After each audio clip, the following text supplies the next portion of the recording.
ഇന്ന് ഏപ്രിൽ 19 ലോക കരൾ ദിനം. ഇപ്പോൾ വളരെ കോമൺ ആയിട്ട് കണ്ടുവരുന്ന അസുഖങ്ങളാണ് സിറോസിസ്, കരളിൻ്റെ ക്യാൻസറുകൾ.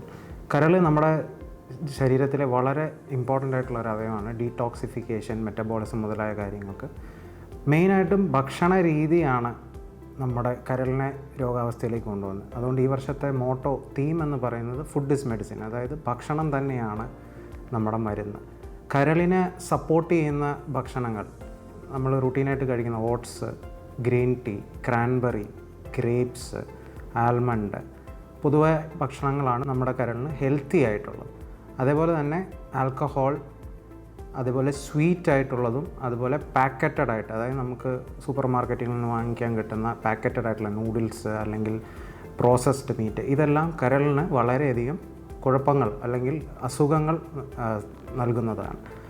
കാപ്പി വളരെ നല്ല ഒരു കരളിന് നല്ല ആരോഗ്യകരമായ കരളിൻ്റെ ഫങ്ഷന് വളരെയധികം മെച്ചപ്പെടുത്തുന്ന അതിൽ സഹായിക്കുന്നതാണ്. അപ്പോൾ നല്ല ഭക്ഷണ രീതി ഫോളോ ചെയ്യുന്നത് കരളിൻ്റെ നല്ല പ്രവർത്തനത്തിനും കരളിൻ്റെ അസുഖങ്ങൾ വരാതെ നമ്മളെ കാത്തു സൂക്ഷിക്കുന്നത് സഹായിക്കുന്നതാണ്. അതുകൊണ്ട് നല്ല രീതിയിലുള്ള ഭക്ഷണക്രമം, നല്ല രീതിയിലുള്ള വ്യായാമവും നടത്തി കരളിനെ സപ്പോർട്ട് ചെയ്ത് ജീവിതം ആസ്വദിക്കുക.